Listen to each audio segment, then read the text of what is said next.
Resuming discussion of Sri Vishnu Sahasranama, name 801, Arka. The discussion of the name Arka taking the meaning to be the sun. Krishna, the Supreme Personality of Godhead, is just like the sun.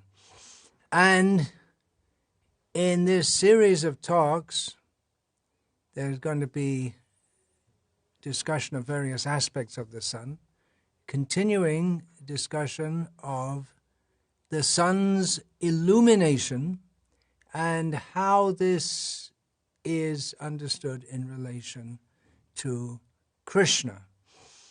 I'm going to read from the Srimad Bhagavatam, Canto 10, Chapter 14. Those of you who have studied Bhagavatam well will know that Skanda 10, Canto 10, Chapter 14 is the prayers of Brahma to Krishna after Brahma had stolen the cows and cowherd boys of Krishna. So this is Canto 10, Chapter 14, Text 24.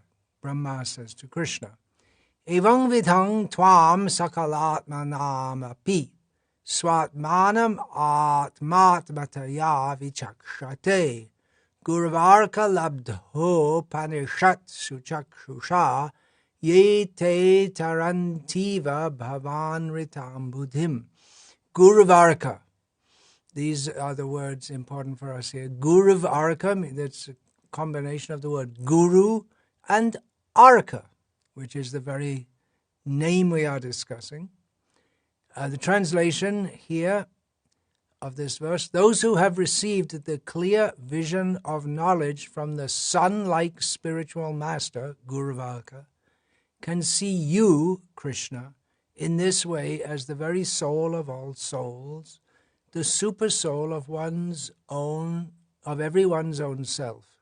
Thus, understanding your original personality, they are able to cross over the ocean of illusory material existence.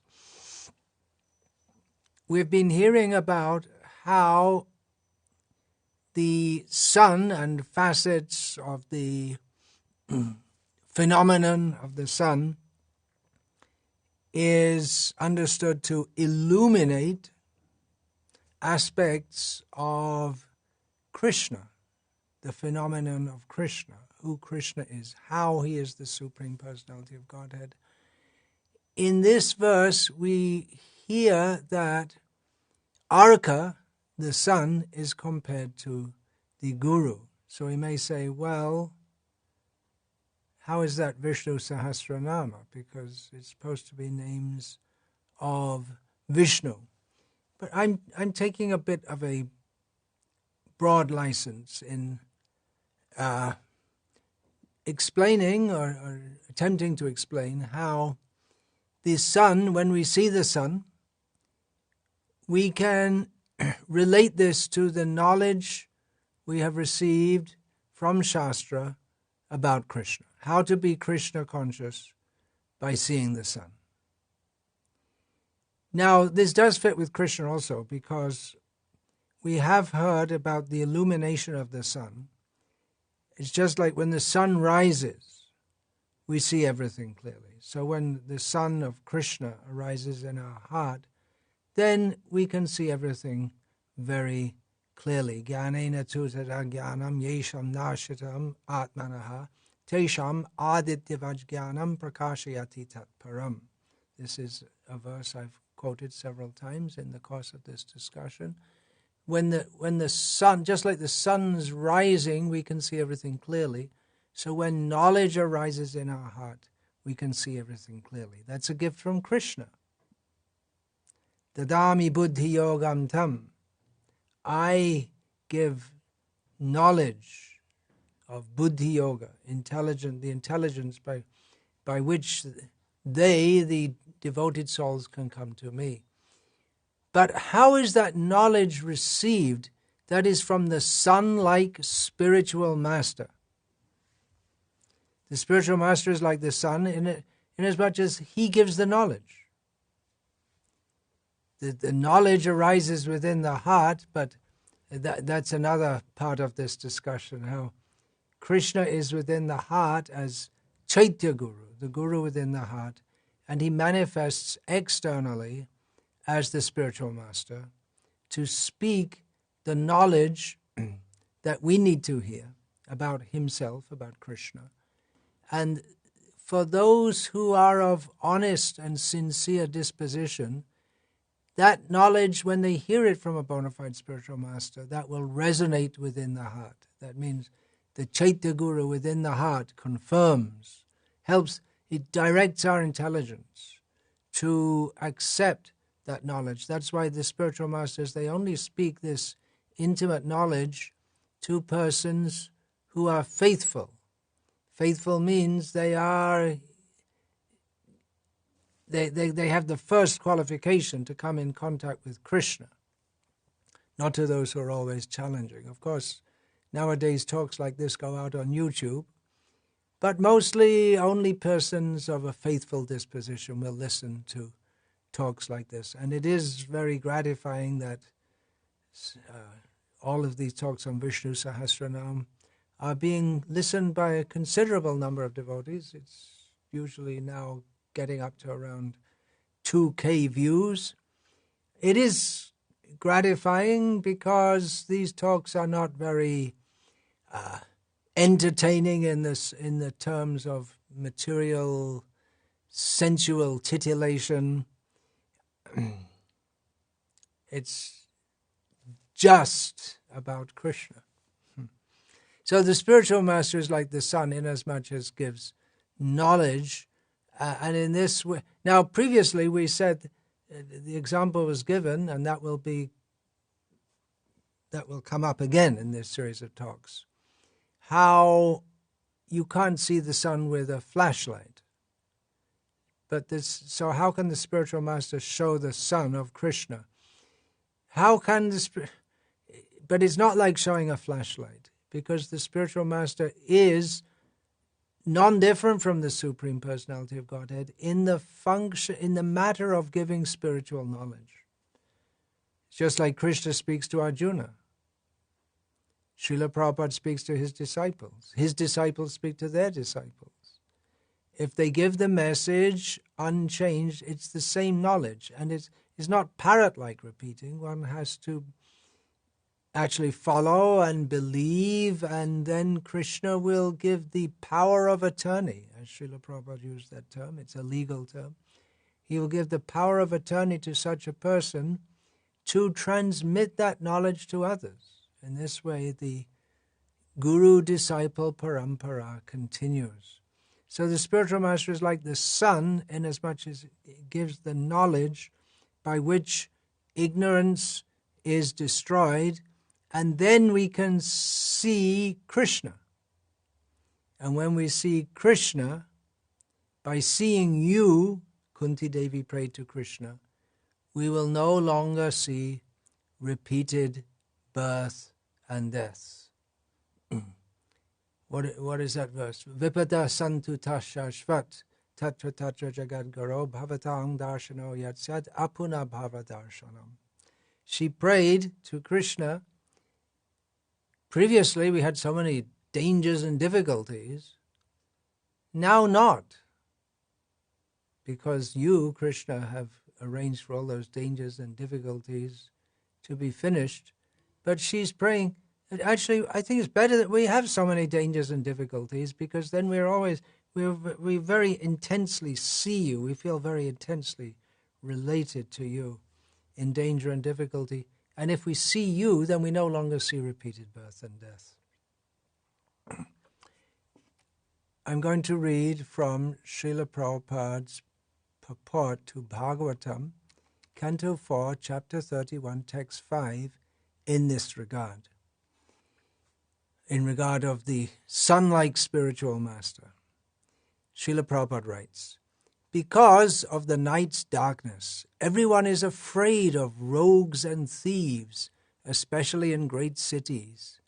People are often afraid to go out on the streets, and we understand that even in a great city like New York, people do not like to go out at night. In certain areas in particular, that's true. Of course, they go out to bars and to Broadway. Certain areas are particularly crime-prone. More or less, Srila Prabhupada continues, when it is night, everyone is afraid, either in the city or in the village. What are you afraid of in the village? Well, I'm living in a village. And snakes, you can be afraid of snakes. There may be robbers out. It depends on the law and order situation in that area and on the wealth of the people. Generally, in the villages, people don't have so much money, so there's not much of the gangs or any such thing. Snakes. There can be drunken people who assault you, but that's also not very common in the villages. As I see it, the main danger now is snakes. And people are afraid of ghosts also, there may be, at night, in the village especially.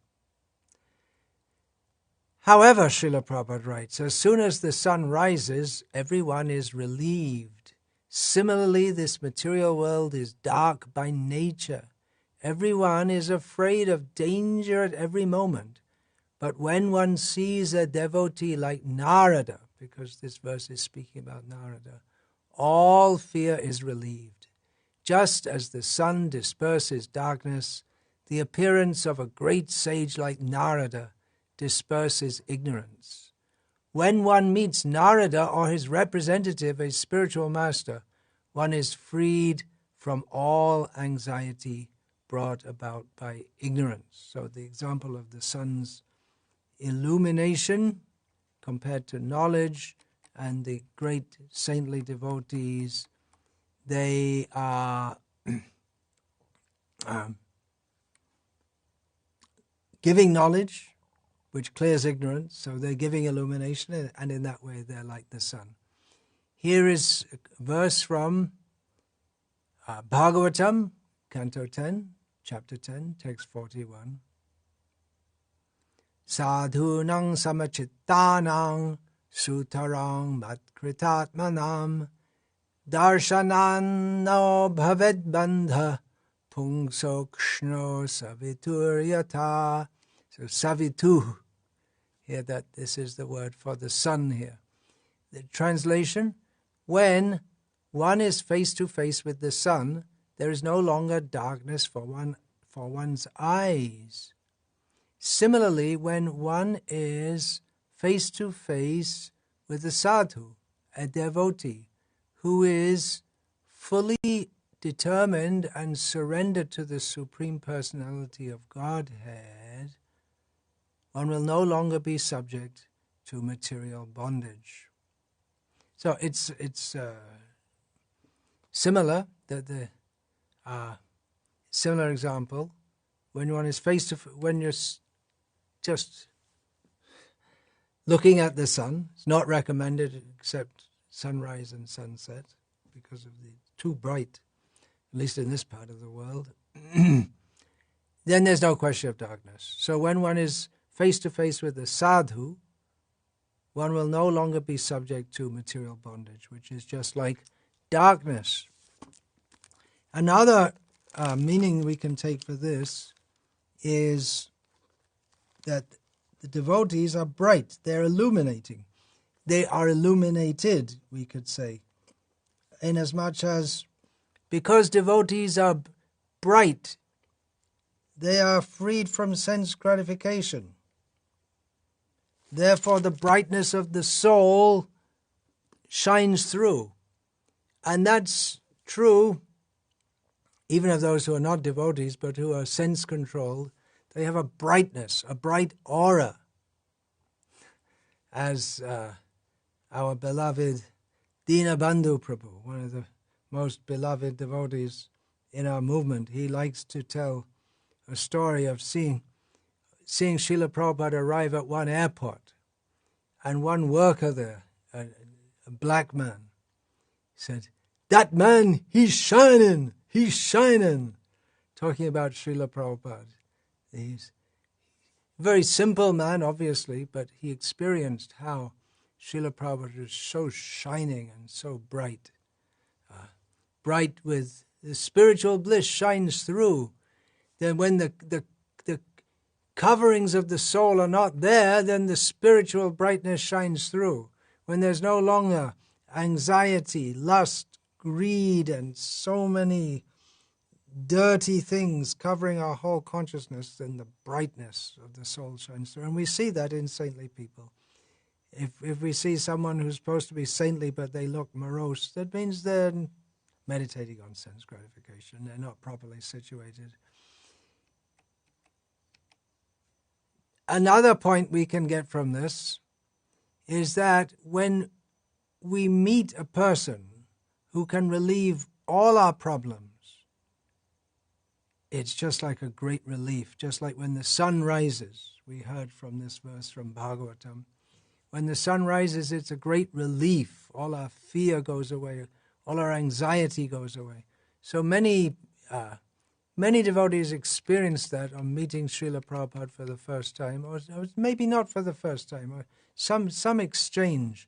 I'm going to read a few quotes from a book I read recently, which is called A Bond of Love, Srila Prabhupada and His Daughters. It's snippets of memories from disciples, female disciples of Srila Prabhupada. And I've just extracted a few quotes of how these devotees, they experienced Srila Prabhupada's love, transformative power, how Srila Prabhupada impacted them by his personal association, maybe a glance, maybe a smile, and as I've said many times, the smile does not make a guru. It's not just, but that can be very powerful for one who is actually connected with Krishna. So I'll read a few quotes from that book about the powerful effect that Srila Prabhupada had on others, just illuminating the lives of these devotees and so many other devotees. So this is a quote from, actually I'm reading out the names, but I don't personally know most of these great souls. This is a quote from Nagapatni Mataji. She's recalled. I felt more love from Srila Prabhupada than anyone else, and I knew that it was true love, real love. Anything else I ever thought was love was not the same. How do you explain the amount of love he gave everyone? So this is not a particular instance, but it's an overall impression that the kind of love that Srila Prabhupada gave, she said, she shared, it was true love, real love, and just in so much love. Here's a quote from Ragatmika Mataji, who I understand is now living in Alachua, like so many of Srila Prabhupada's disciples. Srila Prabhupada was more than a spiritual father. He was also like a real father. He was kind to young children. He showed tolerance and compassion and playfulness. That's a very interesting observation. Because so many devotees, and it seems to be more the lady devotees, they saw Srila Prabhupada as like a spiritual father. But Ragatmika Mataji is pointing out he was also like a real father, and as much as the way he dealt with young children. And many devotees noted that Srila Prabhupada was very fond of young children, and he was very fond of teasing them, playing with them. There's a whole series of photos of Srila Prabhupada on the lawn at Bhaktivedanta Manor, playing with some fortunate young child who's probably a grandfather by now, or grandmother. Prafulla Mukhi Mataji, beautiful name. She who has a smiling face. So her name means she who has a smiling face, name for Radharani, Prafulla Mukhi. And she recalled one particular anecdote. Srila Prabhupada saw me and smiled. Prafulla Mukhi, like blossoming, very happy face. Srila Prabhupada saw me and smiled. At that moment, I realized that no one had ever loved me before. Not really. So what she's implying is that no doubt her mother and her father and others had loved her, but this is a different kind of love. I was bathed, she says, in the warmth of his smile, and my life was changed forever. This is from Maithili Mataji, who's famous, or used to be famous, for her extraordinary bravery in attempting to protect Sri Sri Radha Ras Bihari in the infamous incident in the early 1970s when the temple in Bombay was attacked. Of course, that's not all she did, but she became particularly well known for that. So she states, I always felt affection from Prabhupada in a way that I never conceived was possible from anyone. This is a similar theme. I felt a deep love from him, and I felt very secure. I never thought anybody could completely steal my heart, but Prabhupada did. I never thought I'd surrender to anybody, but I surrendered to him. He empowered me to do the things I did, to tolerate the austerities. No matter what, I'd jump to do anything he asked. Tolerate the austerities, particularly in Bombay in those days. It was very, very austere for all the devotees living there. This is from Mahavishnu Priya Mataji. I believe this is an anecdote from Los Angeles. Anyway, when he was leaving, Srila Prabhupada, was waving at everybody in a general way. And I wanted Prabhupada to look at me. I thought, Prabhupada, just look at me, Prabhupada. He seemed to be looking at everyone else but me. Then I thought, with all these great Sankirtan devotees and pujaris here, why would Prabhupada look at you? You're just cleaning the bathrooms. The instant I thought that, as if Prabhupada could hear me, our eyes locked. So many incidents like this with Srila Prabhupada. Mystical. Srila Prabhupada never emphasized the mystical. He wanted to emphasize the practical, surrender to Krishna. But mystical things like this happened again and again. Our eyes locked, and then the spirit soul, shimmered. It was the most brilliantly lit situation. So here we have Guru Arka, the guru who is just like the sun.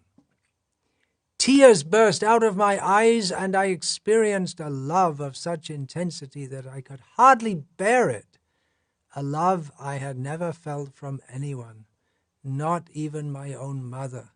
I felt Prabhupada loved me so much that I could not even hold his glance. I had to look away.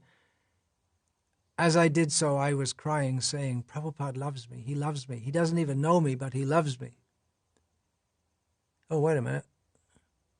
No, wait a minute. This is from a lady devotee called Ananta, And here's the one from Mahavishnu Priya Mataji.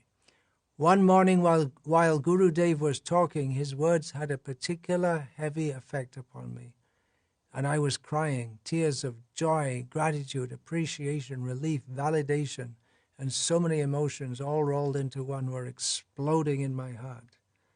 So this can all be compared to the sun, Srila Prabhupada's mercy and love, and just like the sun suddenly appearing in our lives after we've been in darkness. Here's one from Anada Mataji, which sums it all up. We were all in love with Srila Prabhupada, and he was in love with his disciples. Very nice. Here's a quote from the Srila Prabhupada Remembrances series by Siddhanta Prabhu. This is from Malati Malati Devidasi. Srila Prabhupada didn't come to exploit, but he genuinely cared and was concerned for everyone who came to him. We definitely felt that. This is San Francisco, 1967, wild situation. We definitely felt that. Never before from anyone else in our lives, not even our own parents, had we felt the love and care and concern that Srila Prabhupada had for us. Krishna consciousness was a process of falling in love with Srila Prabhupada. We were responding to the warm, deep, great love that he offered us. So the sun, when we see the sun, we can remember, among all the other things we're remembering in relation to Krishna, how the great devotees, they are sun-like acharyas in giving knowledge, in giving love, in just lighting up our lives.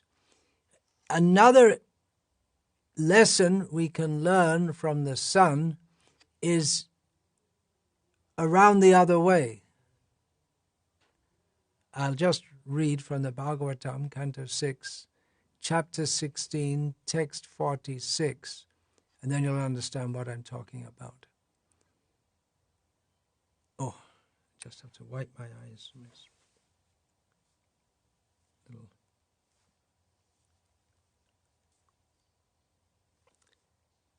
Viditam ananta samastam tava jagadatmano janair ihacharitam Vigyapyang paramaguru kayad iva savitur iva kadyotaihi.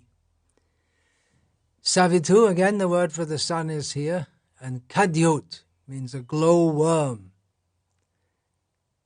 So the verse translation: O unlimited, Supreme Personality of Godhead, whatever a living entity does in this material world is well known to you because you are the Supersoul. In the presence of the sun, there is nothing to be revealed by the light of a glowworm. Similarly, because you know everything, in your presence, there is nothing for me to make known. So Krishna knows everything. In the presence of the sun, there is nothing to be revealed by the light of a glowworm. I used to read this or hear this example, but I didn't know what it meant until I came to India. And even in the cities in India, you won't understand. Maybe at night when everything is dark and you're in your room, there may be a little glowworm which gives a tiny little bit. It gives out light, not continuously, but continually, like on and off, on and off, on and off. It gives a tiny little light by which you can know it's there, but you can't see anything by it. What to speak of seeing the sun? It doesn't reveal anything except that it's there, that's all. Now in this regard, I would like to read from Srila Prabhupada's purport to the Bhagavatam, 10th Canto, Chapter 13, again talking about Lord Brahma. The glowworm appears very important at night. Yeah, in a dark room, might be the only thing you can see, but it's not that very important. But in the daytime, its glow has no value. Tiny little light. It must be. We have 20-watt bulbs. Sometimes they're called 0-watt bulbs. Just night lights, very small glow by which we can just see slightly in the night. But the glowworm is even less than that. It must be like 0.1 volt or something like that. Whatever little value it has, the glowworm, in the daytime, it is lost. Similarly, Brahma became insignificant in the presence of Krishna's mystic power. So bogus gurus. Sometimes Srila Prabhupada compared these bogus gurus to glowworms. Because we're talking about a genuine guru who gives the light of spiritual knowledge, but then a glowworm, they don't give any spiritual knowledge. They don't illuminate anything The only thing is that you can see them. When you're in the darkness, you see them. But they don't give any light. They don't illuminate anything. But if we're in the sunlight of knowledge of Krishna, then we don't even see, we're not even interested. The glowworm has no, it just doesn't mean anything to us whatsoever. So there may be so many bogus gurus, but without giving knowledge of Krishna, they may appear very important to people who are in the darkness of ignorance.